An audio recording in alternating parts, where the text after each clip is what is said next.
আজকে সকাল সকাল একটু বেরিয়ে পড়লাম। আমি একাই যাচ্ছি একটু দোকানে। ওই যে দূরে দেখা যাচ্ছে ড্রিমল্যান্ড, ওখানে একটু ধনেপাতা আর একটু লঙ্কা আনবো। কি বানাবো চলো তোমাদের সঙ্গে শেয়ার করি। তো আজকে বানাচ্ছি ভেজ বিরিয়ানি, মানে পনির বিরিয়ানি। খুব সহজ, যেমনি পনির আর আলু দিয়ে বড় বড় করে আমি একটা তরকারি মতো বেশ রসালো কষালো তরকারি বানিয়ে নিয়েছি। ব্যাস যেমনি বিরিয়ানিতে দম দেওয়ার সময় লেয়ার বাই লেয়ার করে সেরকমভাবে লেয়ার দেব। তো আগে তরকারিটার একটা লেয়ার দিলাম, তারপরে এই যে ভাতটা করেছি বাসমতি চাল, এটা দিয়ে তোমার সব গরম মশলা দিয়ে ভাতটাকে আগে সেদ্ধ করেছি, মানে হাফ সেদ্ধ, মানে 80%-এর মতো করে লেয়ার দিয়ে নিয়েছি। অ্যাকচুয়ালি তরকারিটা বানানো খুবই সহজ, গরম মশলা টশলা এসব দিয়ে সুন্দর করে বানিয়েছি। আচ্ছা, এবার ভাতটা লেয়ার দেওয়ার পরে ওপরে একটু ঘি ছড়ালাম, তারপরে এইগুলো দিয়ে দিচ্ছি একটু পুদিনা পাতা। ওই পুদিনা পাতা আর ধনে পাতাই মেনলি আনতে গেছিলাম, কিন্তু এমনই কপাল সেই দোকানটা বন্ধ হয়ে গেছিলো। এখানে যেহেতু শুক্রবার দিন হয়, নামাজ পড়ার টাইম হয়, তো ওই সময় বন্ধ হয়ে যায়। আচ্ছা, তাই যাই হোক, তারপরে দিলাম, দেখলে তোমরা, দুধের মধ্যে আমি একটুখানি কেশর ভিজিয়ে রেখেছিলাম, সেই কেশরটা ওপর দিয়ে আরেকটা লেয়ার দিয়ে এর মধ্যে ছড়িয়ে দিলাম। এবারে দিলাম একটুখানি মানে মিঠা আতর, আর এখানে আমি কিনেছিলাম রোজ ওয়াটার, অ্যাকচুয়ালি এখানে এটা খাবার হিসাবেই পাওয়া যায়। সেকেন্ড আবার একটা লেয়ার সেম ওয়েতে ওই রকম তরকারিটা দিয়ে আবার ভাতটা একটু, মানে আমি দুটোই লেয়ারেরই করেছি, যতটা কোয়ান্টিটি ওয়াইজ লেয়ার হতে পারে, তার উপর দিয়ে আবার ভাতটা সুন্দর করে ছড়িয়ে দিয়ে, ভাতটার মধ্যে দেখছো তোমরা গরম মশলা, তেজপাতা, দারচিনি এগুলো দিয়ে আমি সেদ্ধ করেছিলাম। আবার তার উপর দিয়ে আরেকটা সেম ওয়েতে লেয়ার কেশরের ভেজানো, দুধ ভেজানো কেশরের আবার একটা লেয়ার, তারপরে একটু ঘি, তারপরে আবার একটুখানি ধনে পাতা, তারপরে একটুখানি পুদিনা পাতা দিয়ে পুরো কমপ্লিট করে এই লেয়ারটা এবারে আমরা সুন্দর করে ঢাকা দিয়ে দম দিয়ে বসিয়ে দেবো।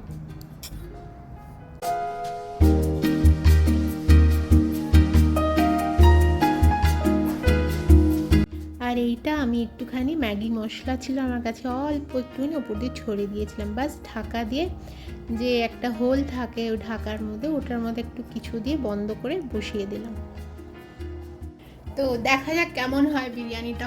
আমি আগেও বানিয়েছি, ভালো হয়। ভেজ বিরিয়ানি হয় না কে বলেছে, পনির বিরিয়ানি হয় না কে বলেছে, তোমরা বানিয়ে দেখতে পারো, এইভাবে প্রসেসটা ভালো হয় খেতে। হয়ে গেলে তোমাদের সঙ্গে আবার শেয়ার করছি। তো আমি বিরিয়ানিটা বানিয়েছি, ভেজ বিরিয়ানি হয় না কে বলেছে, আমি বানালাম, চলো তোমাদের সঙ্গে আমি শেয়ার করবো এক্ষুনি। ওটা ওই দমের মধ্যে বসিয়েছি। তো আজকে এটা আমাদের লাঞ্চ হবে। তো চলো দেখি এটা খুলে এবারে। এই দেখো, দাঁড়াও আমি প্লেটে যখন বাড়বো তখন দেখাচ্ছি আবার। মনে হচ্ছে ভালোই হয়েছে। 15 মিনিটের মতো রাখলাম।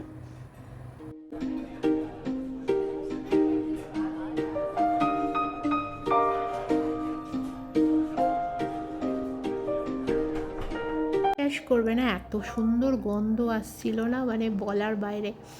আর খুব ভালো হয়েছিল, আমার হিসেবে খুব ভালো হয়েছিল। কেমন হয়েছে? দারুণ টেস্ট হয়েছে, কিছু বলার নেই।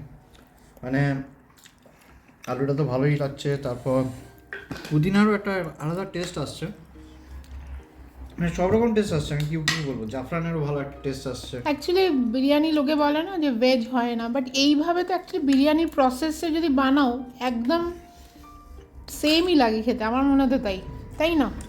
শুধু এর মধ্যে মাংস টাংস নিয়ে আর কিছু না।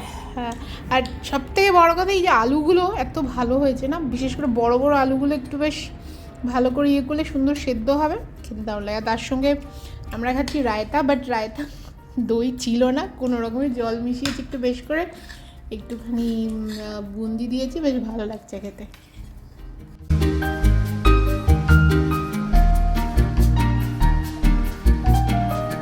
তো লাঞ্চ তো আমাদের খুবই ভালো হলো। আর বিকেলবেলা আমরা একটুখানি জাস্ট 25th অ্যানিভার্সারি আমাদের অ্যাকচুয়ালি আজকে, তো সেই জন্য কেক কাটলাম জাস্ট নিজেদের মধ্যেই ঘরে, কেন কি সব থেকে বড়ো কথা জয়ের এখন প্রি বোর্ড চলছে, তো সেই জন্য কোথাও অ্যাজ আমরা কিছু করতে পারিনি, নিজেদের মধ্যে একটু কেক টেক কেটে ব্যাস। ভাবছি কালকে কোথাও যদি সন্ধেবেলা গিয়ে আমরা একটুখানি জাস্ট বাইরে খেয়ে দিয়ে আসবো। আজকে মনে হচ্ছে আর বেরানো হবে না, কেন কি কালকেই ওর প্রিবোর্ড শেষ হবে, এমনই অবস্থা, এক্সটেন্ড করে দিয়েছে ওরা, মানে একটুখানি এগিয়ে গেছে বলে। যাই হোক, ঠিক আছে, আর কি করা যাবে বলো।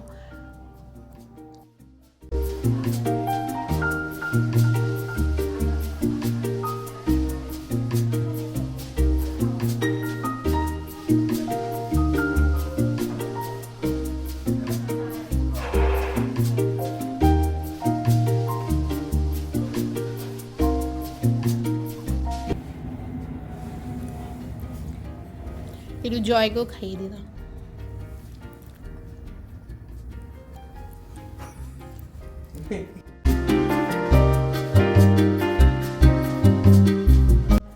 তো এখন যাচ্ছি আমরা লুলুতে, এটা পরের দিনের ভিডিও।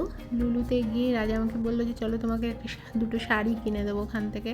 তাহলে চলো লুলুর থেকে তারপর ওখান থেকে আমরা যাব দেরা সিটি সেন্টারে।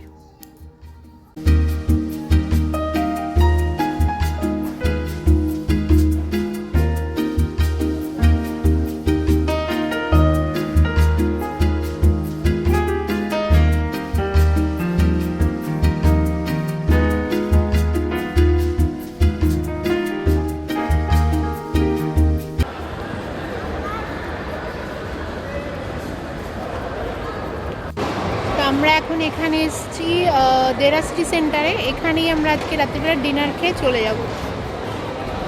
তার আগে আমরা লুলু গেছিলাম। লুলুতে কিছু কেনাকাটা আসতে নয়, বাট বহু বছর পরে আমাকে রাজা শাড়ি গিফট করলো। সাউথের আর একটা নর্থের একটা শাড়ি এখান থেকে কিনলাম। তোমাদের পরে আমি শেয়ার করবো শাড়িগুলো, খুব সুন্দর দেখতে। এখান থেকে কিনলাম, মানে লুলুর থেকে। তারপরে এখানে এসে আমরা জাস্ট দেরা সিটি সেন্টারে এসেছি ফুড কোর্টে, এখানে খেয়ে বাড়ি যাব। চাউমিন।